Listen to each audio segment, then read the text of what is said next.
Ladies and gentlemen, welcome to today's episode of The Morning Momentum. I am your host, Alfonsoh. Grab your coffee and get ready for an informative and energizing way to kickstart your day. Let's take a look at the top stories making the headlines on the papers today. But before we get there, this is a daily compendium of local and international news, human interest stories, current affairs, and expert opinion. That said, folks, let's delve into the Daily Nation, the top story making the headline, How School Will Change. A task force appointed by President Ruto has recommended sweeping reforms cutting across all education levels, but largely addressing concerns about the competency-based curriculum that is replacing the nearly 4-decade-old 844 system. If implemented, the proposals will radically alter institutions of learning. That story on page 7. Another top story, KRA updates systems to net now hefty taxes. After the Court of Appeal lifted the ban on the Finance Act, Kenya Revenue Authority has reviewed iTax, the online tax system, to reflect the two new pay-as-you-earn rates of 32.5% for those earning above 500,000 Kenya shillings and 35% for the salaried pocketing more than 800,000 shillings. That story is on the back page of the Daily Nation this morning. Another top story, Riot Act, globe-trotting and unpunctual CSS upset Ruto. That story is beefed up for you on page 4 of the Daily Nation this morning.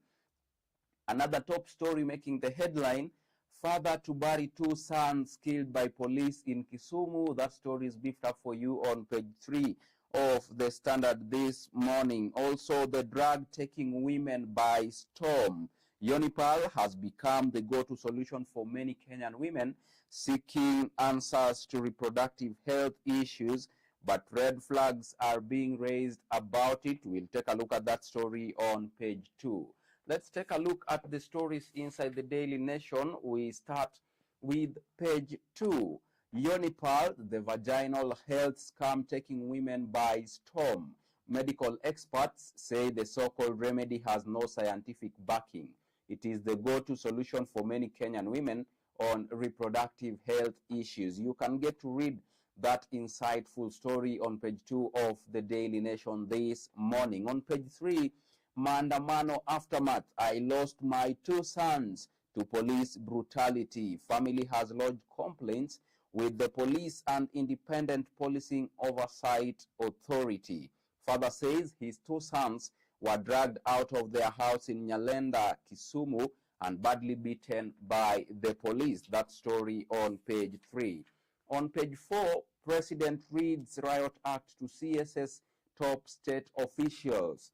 Head of state tells officials that this time round the performance contracts will be taken seriously. Ruto laments general laziness in government as he warns against corruption. You can catch that story with you can catch up with that story on page 4. Yesterday, President Ruto said, and I quote, "The moment I know more than you in your ministry, then you must begin to understand that something is very wrong." Those were sentiments by President William Ruto yesterday during the performance contracts signing in Nairobi. On page 5, 11.2 billion Kenya shillings lost annually to water theft leaks. Heavy investment is required to replace dilapidated infrastructure and roll out smart meters. Water Farms Associations calls on budgetary support from both the national and county governments. That story on page 5. On page 6, Education Ministry set to regain powers from the Teachers Service Commission. Report recommends major changes to the mandates of the ministry and the commission. In numbers, 223,296 number of teachers in public primary schools and 123,985 number of teachers in public secondary schools. The ministry and commission have been in conflict over the quality assurance and teacher training functions. That story is beefed up for you on page 6 of the Daily Nation this morning. On page 7, Ruto team serves up a radical shift in curriculum reform proposals. Primary JSS learners will bear lighter burden after team proposed a cut in the number of learning areas. You can get to read that story on page 7 of the Daily Nation this morning. Let's take a look at page 8. Shakahola suspects stage protest as state seeks to hold them for 47 days. It took the intervention of their lawyer, who pleaded with them to allow the court proceedings to continue. For more than a minute, Mr. Mackenzie and his supporters staged a massive protest to demand their rights. That story is beefed up for you on page 8 of the Daily Nation this morning. On page 10, lawmakers, IPPs differ on a lowering of electricity cost. Now, MPs want power producers to renegotiate the agreements and accept pay in local currencies. 85% proportion of the money that IPPs earn from Kenya Power that they claim goes towards payment of loans they took to establish their power plants. That story is beefed up for you on page 10 of the Daily Nation this morning. On page 12, still under national news, James Finlay Kenya offers 560 million shillings shares to locals. The multinational is divesting from tea growing to concentrate on processing. Finlay's has sold majority of its estate to Sri Lanka-based Browns Investments. That story is beefed up for you on page 12. Let's take a look at matters legislation. Budget Office backs plan to regulate Islamic banks, financial institutions. The bill seeks to empower CBK to license and supervise Islamic banks and Islamic financial institutions. That story is beefed up for you on page 14 of the Daily Nation this morning. Let's take a look at some expert opinion. Ruto order gives Mombasa Port an edge over rival Dar. Now, Mombasa has several things going for it, especially on the efficiency front. That's a sentiment by Zachary Ochieng. Let's take a look at page 17. The sweatshop delicate balance. The future growth of the BPO industry is at stake. So is Kenya's reputation as an attractive BPO destination. That story is beefed up for you on page 17. For those who love motoring, the DN2 article is also infused in the Daily Nation this morning for you. Let's now shift gears to some county news. In Lamu County, 2 dead, 10 injured in suspected Al-Shabaab attack. Militants flee into forest after being overpowered by the special forces. Still in Lamu, IG Kome warns MPs on putting up shoddy stations. You can catch up with that story on page 19 of the Daily Nation this morning. Let's take a look at Kajiado County turns its focus to pastoralism, agriculture in spending plan. The county government is prioritizing food security in its development budget, focusing on crop and livestock production. Also, another top story right here, hopes for boost in tourism as airlines to fly directly to coast. State has given the nod to Ethiopian Airlines and Fly Dubai to fly directly to Mombasa. That story is beefed up for you on page 20. Let's now take a look at international news on the Daily Nation this morning. Attack Niger at own risk, warn Burkina Faso and Mali. Russia calls for swift return of rule of law and restraints from all parties in Niger. Bazoum's party says the country risks becoming dictatorial following arrests. You can get to read that story on page 22 of the Daily Nation this morning. On page 23, U.S. delegation presses Taliban at Doha meeting on women's rights. The State Department says it will open technical dialogue regarding economic stabilization matters soon. You can catch up with that story on page 23 this morning. Let's take a look at business news. Boost for farmers as tea prices hit 8-year high. Conflict in some importing countries hurts overall earnings. Weak shilling and increased demand combine to hand growers tidy returns in May. You can catch up with that story on page 24. Also, the World Coin, city residents queue at KICC for eyeball scans.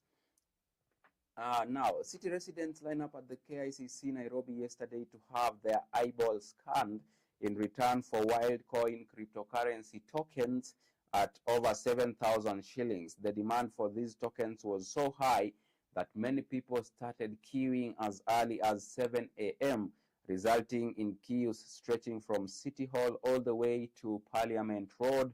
You can catch up with that story on page 24 this morning. Let's take a look at sports news inside the Daily Nation. Now, under-19 team raises hope for revival of cricket. That is World Cup qualifiers. Kenya promoted to Africa Division 1. Coach Irungu says youngsters have a lot of promise after good show in Tanzania. You can get to read that story on page 32.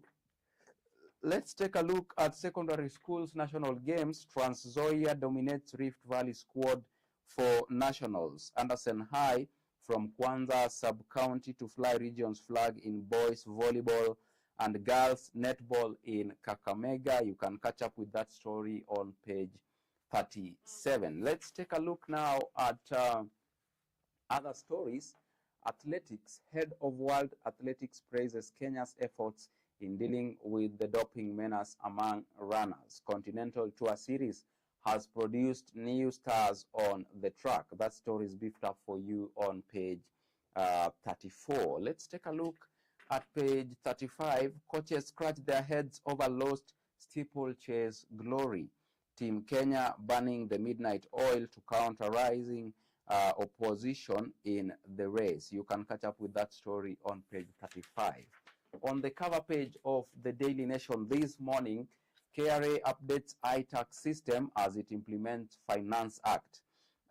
Court battle on Tata and others to appeal lifting of conservatory orders. Measures that became effective July 1st include new income tax rates and housing tax. Also on the cover page, Mumias Sugar Administrator told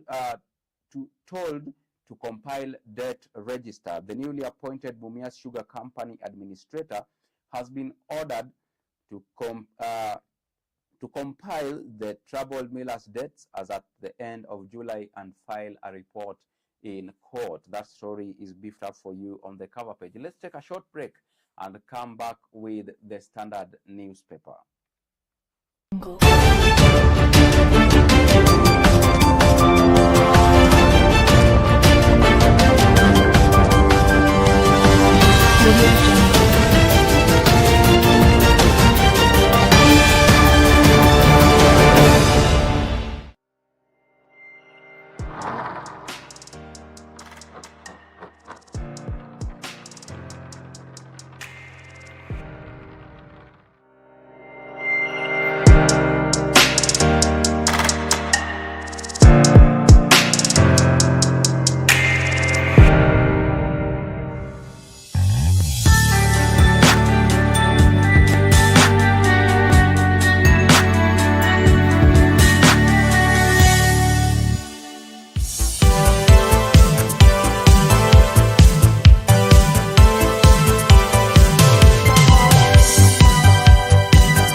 Welcome back to the morning momentum. You are still rolling with the host with the most, Alfonsoh. Now, let's take a look at the stories in the Standard this morning. Ruto reads Riot Act. Now, An angry and tough-talking president locks out cabinet ministers, PSS, and top state officials for turning up late to his meeting at State House. Warns clueless members of his administration that they would soon be on the chopping board if they do not deliver services to Kenyans. Now, I quote what President William Ruto said yesterday: "We have a job because we have a contract. If you cannot keep time with your employer, you have basically dismissed yourself. It is just as simple as that. I shall deal with cases of negligence, misappropriation, embezzlement, theft, and other misconduct or corruption in relation to public resources summarily and decisively." That is President William Ruto's sentiments yesterday during the contract signing. Now, also another top story right here: President's new radical education reforms plan. Head of state to personally lead implementation of key critical reforms expected to redefine the sector, which he says is critical in building the country's human capital resources. That story is beefed up for you on page 2, 3, and 4 of the Standard this morning. Another top story: DCI to probe Londiani crash funds scandal. That story is beefed up for you on page 5. Now, also suicide fears as doomsday cult deadline lapses. We'll take a look at that story on page 10. Let's now delve into the Standard newspaper. Ruto's task force paves the way for radical reforms in education sector. Presidential team wants TSC to surrender crucial roles in teacher management to ministry.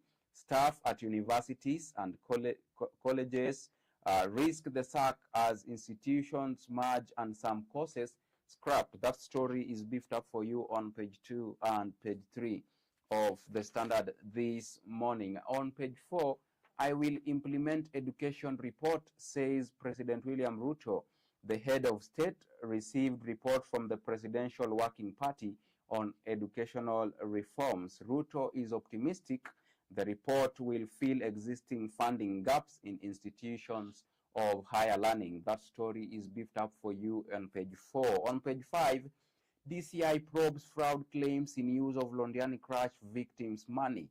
13 families record statements while Deputy Governor submits evidence of misappropriation. County Secretary who chaired the funds committee dismisses call to resign. That story is beefed up for you on page 5 of the Standard this morning. On page 6, Ruto reads Riot Act to CSS, vows to punish graft poor performance. President demands written explanation from the late CSS, PSS, and parastatal bosses. Says no public institution will be exempt from performance contracting. You can get to read that story on page 6. On page 7, solve internal issues and serve. Senators order KU and hospital. Students claim they have been locked out of medical school. Senators wonder why university and medical facility cannot work together. That story is beefed up for you on page 7 of the Standard this morning. On page 10, fears of mass suicide after rogue pastor doomsday deadline lapses. Shakahola church leader had declared August final day to meet Jesus. Prosecutor asks court to put 65 survivors in prison for monitoring. That story is beefed up for you on page 10 of the Standard this morning. Let's take a look at some expert opinion. Lessons from city where top company bosses cycle to work. During a recent visit to Copenhagen in Denmark, I was intrigued to learn that top company executives and senior government officers cycle or walk to work. It is not because they don't own cars or can't afford to have one if they want. Those are sentiments by Henry Ochieng. You can catch up with that story on page 12 of the Standard. Let's take a look at the Reader's Corner this morning. State knows what needs to be done to get rid of illicit brews and drugs. Let it get down to work. You can catch up with that story on page 15. Let's now move to page 16. Why governor is converting Coast General Hospital into a parastatal. Legislation to change the status of the facility, which serves 6 counties, is underway. Nasir says this will free the hospital from interference and improve its operations. That story is beefed up for you on page 16 of the Standard this morning. Let's take a look at business news. Bus fares jump by nearly half as costly fuel squeezes operators. Prices have shot up following the doubling of VAT on petroleum products last month. KNBS data for the month of July shows most food items became cheaper. You can get to read that story on page 17, business news. Let's take a look at international news now. Why Trump's poll lead went up after criminal indictments. The former U.S. president has been indicted twice in the past 4 months, but Trump's campaign has not just continued unabated, it has thrived. You can get to read that story on page 20. In Zimbabwe, Zimbabwe campaigns on home stretch. The Zimbabwean political landscape is heating up with just over 3 weeks before the country holds crucial harmonized elections to determine who will lead government and local authorities for the coming 5 years. On page 21, the Niger coup, why some people want Russia in and France out. Niger hosts a French military base and is the world's 7th biggest producer of uranium. The fuel is vital for nuclear power, with a quarter of it going to Europe. You can get to read that story on page 21 of the Standard this morning. For car enthusiasts, as usual, you have your Motor Digest right here. You can catch up with the Motor Digest article on page 23 and page 24 of the Standard this morning. Let's take a look at sports news. And we start with athletics. New study shows athletes how to beat competition heat. Most athletes have struggled when chasing glory and also fighting high temperatures. Checking the weather before heading to a foreign climate may be standard practice for travelers. You can catch up with that story on page 29 of the Standard this morning. Let's move to Maseno, ready to sing a new song at the national games. This is rugby. Despite finishing runner-up at Nyanza Region Finals, Maseno are eyeing East Africa slot. National champions Koyonzo Secondary remains the team to beat in this year's games. You can catch up with that story on page 30. On page 31, let's talk about football. Mathare North United beat Mathare North Youth in Derby. That story is also beefed up for you on page 31. On English Premier League, that Man City treble hurt a lot. Sure, this is Manchester United's Raphael Varane reacts as he leaves the field injured. Now, Shaw says seeing their rivals equal Man United's record wasn't easy. Man United signed Shaw in a 27 million euro deal from Southampton in 2014. You can catch up with that story on page 31 of the Standard this morning. On the cover page, Brazil great Mata not ready to go home. Mata is Women's World Cup top scorer with 17 goals. Italy must hold nerve in crunch game V versus South Africa. You can catch up with that story on the cover page of the Standard this morning. Also, boxing, Bakari Njau and Mata march on.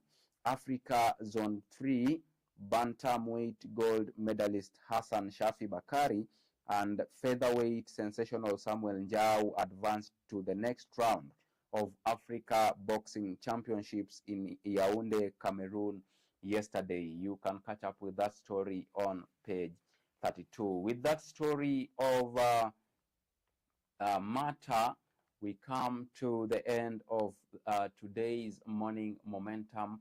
I have been your host, Alfonsoh. Keep watching Younib, and remember to follow us across all our social media platforms at Younib_TV on Instagram, at Younib Media TV on Facebook and YouTube. You can also interact with us via our SMS line 0719144144. Many thanks for those who made this broadcast a success. John Kariuki behind the camera, and the Chief Controller, Anifa, Kavira. See you tomorrow, same time, same place, and do have a beautiful Wednesday.